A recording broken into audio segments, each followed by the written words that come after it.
तो मोदी के जाल में फंसी गए नीतीश कुमार। नीतीश सोच रहे थे उन्होंने किया बीजेपी के साथ खेला, उन्हें नहीं पता यह तो मोदी का ही प्लान था। जहां नीतीश की सोच खत्म हो जाती है, मोदी की सोच वहीं से शुरू होती है। बिहार की असली पिक्चर अभी बाकी है मेरे दोस्त। बिहार में नीतीश कुमार सोच रहे हैं कि भाजपा को धोखा देकर उन्होंने बहुत बड़ा खेला कर दिया।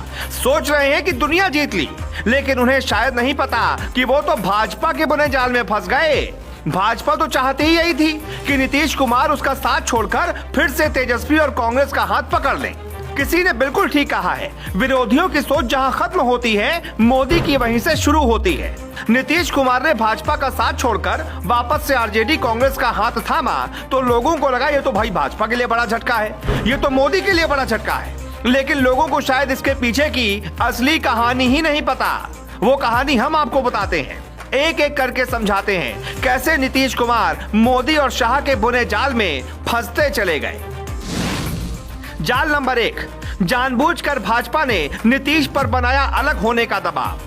नीतीश को पता ही नहीं है कि भाजपा खुद चाहती थी कि नीतीश भाजपा से अलग हो जाएं। इसी वजह से बीते कुछ दिनों से भाजपा की तरफ से जानबूझकर सरकारी कामों में नीतीश पर दबाव बनाया जा रहा था। इस तरीके के बयान दिए जा रहे थे कि नीतीश की ईगो पर ठेस लगे। हर काम में भाजपा नेता जानबूझकर इंटरफेयर करते थे ताकि नीतीश को लगे कि वो भाजपा की जंजीरों में बंध गए हैं और परेशान होकर वो भाजपा का साथ छोड़ दें। हुआ भी यही। नीतीश को लगा कि भाजपा के साथ काम करने में उन्हें दिक्कत हो रही है, इसी वजह से उन्होंने भाजपा से अलग होने का फैसला ले लिया।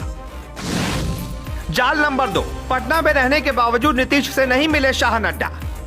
हाल ही में 30-31 जुलाई को अमित शाह और जेपी नड्डा भाजपा के कार्यक्रमों में शामिल होने के लिए बिहार की राजधानी पटना में थे, जहां से महज कुछ मिनटों की दूरी पर नीतीश कुमार का घर है। लेकिन उसके बावजूद दोनों ने ही नीतीश को भाव नहीं दिया और उनसे मुलाकात नहीं की, जबकि गठबंधन की सरकार का कायदा यही कहता है कि भाजपा के इतने बड़े नेता अगर बिहार की राजधानी गए हैं तो भले ही कुछ मिनटों के लिए सही वहां के मुख्यमंत्री से मिलें। लेकिन शाह और नड्डा दोनों ने ही जानबूझकर नीतीश को भाव नहीं दिया, क्योंकि ये उनके प्लान का ही हिस्सा था। उन्हें पता था ये बात सीधा नीतीश के ईगो को चुभेगी और वो भाजपा से अलग होने की तरफ कदम आगे बढ़ा देंगे। जाल नंबर 3, नीतीश की मौकापरस्त छवि से भाजपा को फायदा। नीतीश कुमार बीते 7 सालों में 3 बार अपने साथी बदल चुके हैं। 2015 में आरजेडी कांग्रेस के साथ मिलकर सरकार बनाई, 2017 में फिर मन बदल गया, आरजेडी कांग्रेस का साथ छोड़कर भाजपा को साथ ले लिया और उसके साथ सरकार बना ली। अब लगभग 5 साल बाद एक बार फिर से उन्होंने भाजपा का साथ छोड़ दिया और आरजेडी के साथ सरकार बना रहे हैं। भाजपा नीतीश की इस राजनीतिक अस्थिरता का फायदा उठाएगी और आने वाले चुनावों में इसे मुद्दा बनाकर नीतीश के खिलाफ ही इस्तेमाल करेगी। बिहार के लोगों को यह एहसास करवाएगी कि आप वोट किसी को देंगे, सरकार किसी की बनेगी, क्योंकि नीतीश अपने सियासी नफे नुकसान को देखकर फैसले लेते हैं और कभी भी अपने साथी बदल लेते हैं। इसीलिए इस बार भाजपा को पूर्ण बहुमत की सरकार बनवाइए ताकि बिहार को एक स्थिर सरकार मिल सके। जाल नंबर 4, आरजेडी का पत्ता नीतीश से ही कटवाने की प्लानिंग। मोदी शाह को पता है बिहार में अगर पूर्ण बहुमत की सरकार बनानी है तो सबसे पहले आरजेडी का पत्ता काटना होगा, क्योंकि अभी भी आरजेडी का जनाधार बिहार में सबसे ज्यादा है। आरजेडी को नुकसान पहुंच गया तो बीजेपी का रास्ता क्लियर हो जाएगा। अब भी अगर विधानसभा सीटों के हिसाब से देखें तो आरजेडी के पास 79 विधायक हैं, यानी कि आरजेडी नंबर 1 पर है। बीजेपी के पास 77 यानी कि 77 विधायक हैं, बीजेपी नंबर 2 पर है। और जेडीयू के पास सिर्फ 45 ही विधायक हैं।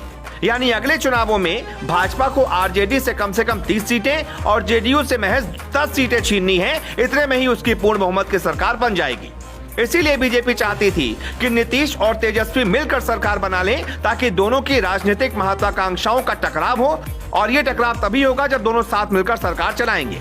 पिछली बार भी नीतीश ने इसी वजह से आरजेडी का साथ छोड़ा था, क्योंकि उन पर आरजेडी और कांग्रेस का दबाव रहता था। लेकिन इस बार नीतीश चाहकर भी लोकलाज के डर से फिर से पारा नहीं बदल पाएंगे और आरजेडी का साथ नहीं छोड़ पाएंगे, मजबूरी में सरकार चलाते रहेंगे। लेकिन हाँ, अंदर ही अंदर वो आरजेडी की जड़ें काटने की पूरी कोशिश करेंगे ताकि वो भी अपनी ताकत का एहसास आरजेडी को करवा पाए।